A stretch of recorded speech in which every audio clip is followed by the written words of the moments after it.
وہ کتاب تمہارے پاس ہے میرے عزیزو۔ اللہ رب العزت نے اس کتاب کے اندر کتنے علوم کا سمندر رکھا ہے، کبھی آپ نے سوچا ہے؟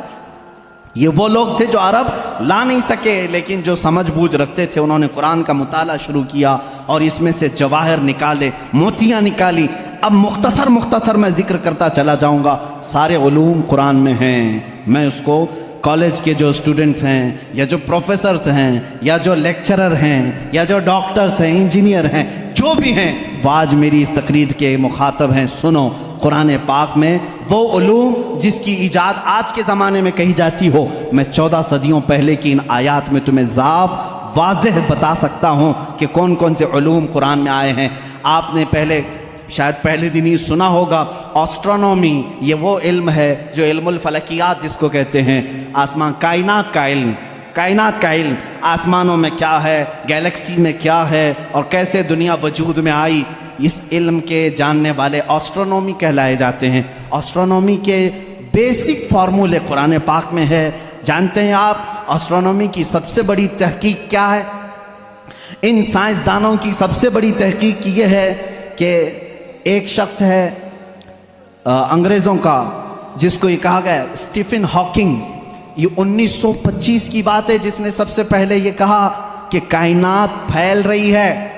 1925 میں 1925 میں سب سے پہلے اس نے یہ کہا، میں دیکھ رہا ہوں گیلیکسی میں سٹارز دور دور ہو رہے ہیں اور پھیل رہی ہے یہ کائنات۔ اس نے وسعت کائنات کا نظریہ سب سے پہلے دیا۔ اور قرآن کہتا ہے وَالسَّمَاءَ بَنَيْنَاهَا بِأَيْدٍ وَإِنَّا لَمُوسِعُونَ، آسمان کو ہم نے اپنے دست قدرت سے بنایا ہے اور اس کو ہم قیامت تک پھیلاتے رہیں گے۔ قرآن کہہ رہا ہے اس کو ہم پھیلاتے رہیں گے۔ اور یہ ہے آسٹرونومی کے لیے، یہ جو جس کا نام میں نے لیا ہے اسٹیفن ہاکنگ، اس نے کہا یہ 20ویں صدی کی سب سے بڑی تحقیق ہے، سب سے بڑی تحقیق ہے۔ مجھے معلوم نہیں 14ویں صدی میں، 14 صدی پہلے ہی یہ تحقیق اللہ کے کلام میں آ چکی۔ عزیزان گرامی، اور یہ آپ کو بگ بینگ کا جو میں نے بتایا تھا فرسٹ ڈے، آپ نے سنا ہوگا، اس زمانے میں نہیں بلکہ یہ بگ بینگ کا جو وہ لایا ہے جس نے آسٹرونومی میں، جو سب سے پہلے سائنسدان نے کہا کہ پہلے یہ زمین آسمان سب چیزیں ایک ہی تھیں، ایک بڑا دھماکہ ہوا، اس سے پوری کائنات پھیلی۔ ان کا اب جا کر کے یہ نظریہ ہوا کہ ایک بڑا دھماکہ ہوا، اس کے بعد سب چیزیں الگ ہو گئیں، چاند الگ ہوا، تارے الگ ہوئے اور سورج الگ ہوا، زمین الگ، آسمان الگ۔ اس تھیوری کو قرآن نے خود بیان کیا ہے۔ اولم یر الذین کفروا ان السماوات والارض کانتا رتقا ففتقناہما، اللہ فرماتا ہے اے محبوب کیا نہیں دیکھتے وہ کافر اب بھی انکار کر رہے ہیں، زمین اور آسمان ملے ہوئے تھے، ہم نے ان کو پھاڑ کر کے الگ کیا۔ فتقناہما، فتق کہتے ہیں ایسا زور کا دھماکہ ہونا اور جھٹکا دینا جس سے ساری چیزیں بکھر جائیں، اور قرآن نے اس بگ بینگ کا ذکر کیا ہے۔ یہ اور بات ہے کہ اس کی تحقیقات اور ہوتی رہیں گی۔ ایسٹرولوجی جس میں علم نجوم ہے، اس کے متعلق بھی میں نے بتایا تھا کہ ستاروں کے متعلق بلیک ہول کا تذکرہ سورہ واقعہ میں موجود ہے۔ اللہ فرماتا ہے لا اقسم بمواقع النجوم، قسم ہے ان جگہوں کی جہاں جا کر کے ستارے فنا ہو جاتے ہیں، اس کو آج سائنسدان بلیک ہول کہتے ہیں۔ یہ ایسٹرولوجی ہے۔